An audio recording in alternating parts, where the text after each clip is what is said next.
Here's just a little bit of what our salad preparations are for the week. So my husband just cut up everything that we needed for the week for our salads and had it on hand so that they're just easy to put together our salads. So we have a lot of cucumber because we like that, carrots, jalapenos, broccoli, and tomatoes from our garden, and some red onion.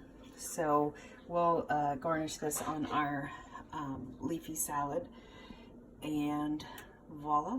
And we'll have some chicken, probably some bacon, and whatever dressing we choose. Just getting ready to prepare our meatloaf.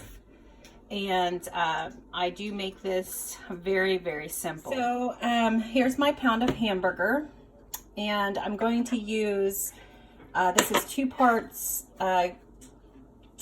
garlic powder and onion powder mixed together.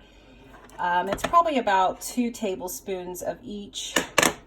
I have some black pepper. I'm going to probably use half, if not the whole can of this Rotel, and some of the Himalayan salt. So the other items I'm going to add, of course, is the pork rinds that are spicy, that are shredded up or crumbled up, an egg to bind everything. I'll add about a teaspoon of the Worcestershire sauce, and when it's about 3/4 of the way done, I will put this on top as kind of a glaze. This is one of my favorite barbecue sauces to use. And that will pretty much be it as far as how everything will go. This is a pound of hamburger. I changed this recipe up quite a bit, but my husband likes it very simple, and this is the simplest way to do it. I do not add, like some people will add onion soup packets to it, or they'll use like a McCormick, which I like, McCormick meatloaf spice packet. Those are not bad, of course, but frankly, I mean, I just make my own. I don't have any parsley. Sometimes I do put a little parsley in, and basically I did drain off most of the liquid here in this Rotel, Aldi Rotel. Sometimes I use the salsa. It's a good replacement, but I do like this kind of mix. Some people use ketchup. I mean, it just all depends on what you like. And I'm not very picky about that. I am going to add some of these onions. I did forget to tell you guys that. I'm going to add a little bit of onion.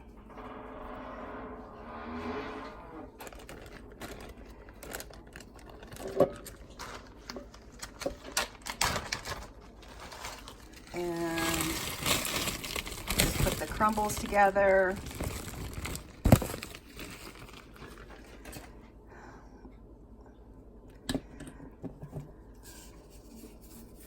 A little bit of salt. Not much, because the pork rinds do give it a lot of salt. And a little bit of pepper. This seems like a lot, but it's really not. I'm going to eyeball the Worcestershire sauce.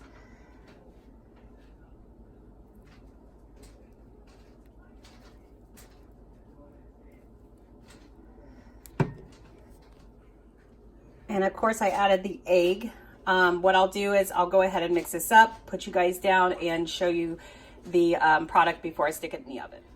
So this is the final product before I stick it into the oven. I'm putting it on 400. I always check this. About, I don't know, 45 minutes. I'll add the glaze to it and see exactly how we're going along with the cooking time.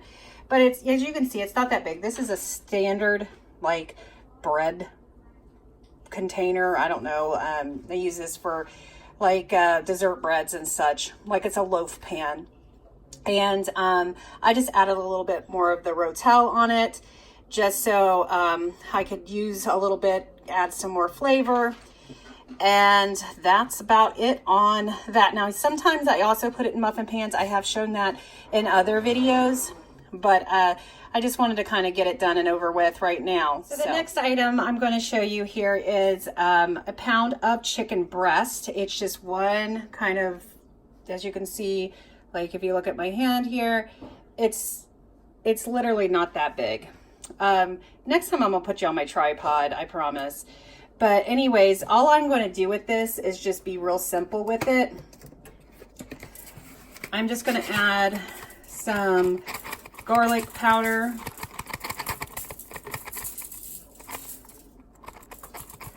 And it looks like I'm pouring on a lot because I am going to do something here in a minute to kind of make it all kind of come together and make sense.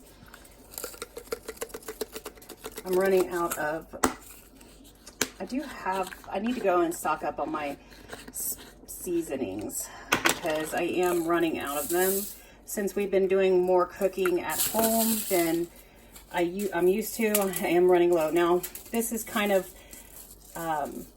these are like kind of stuck together because I left them on the stove for a minute and they kind of stuck together.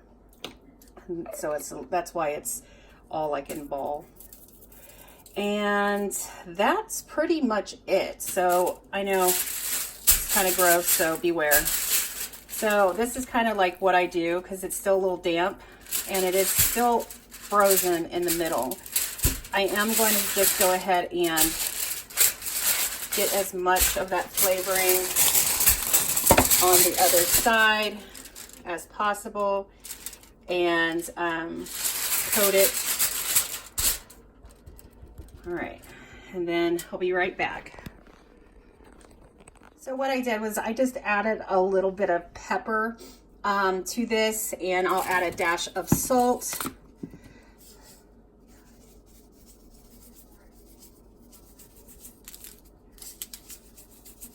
So not a whole lot. And then simply what I'm going to do is make a pocket.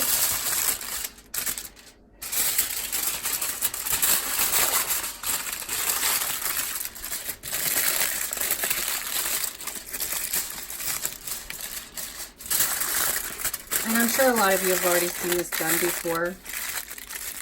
This just locks in all of the juices and keeps it all contained in here while it cooks together and keeps that flavor in there. So I'm going to go ahead and set this also in the oven. I know, excuse my oven, it is a bit messy. I haven't cleaned the bottom of it in quite some time. So, but I assure you it does work. I'm going to put it on the bottom rack. And that is it. I use a bag next to me that some people use, like the garbage bag, like garbage bowls or whatever. I use just an old Aldi's bag. Leave it next to me while I am cooking so I can throw pieces and parts into it. I'm going to go ahead and put everything in the fridge and start just kind of tidying up because I do have quite a bit of dishes. And one thing I hate is actually not having all of my dishes done while I'm still trying to prepare like the sides and such. I'm thinking I'm going to do the roasted potatoes and I'm going to see what I have in the freezer.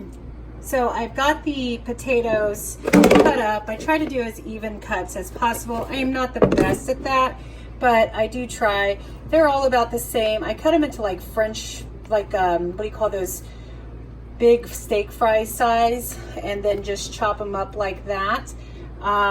Like these little quarters. That's the fastest way that I do chop them.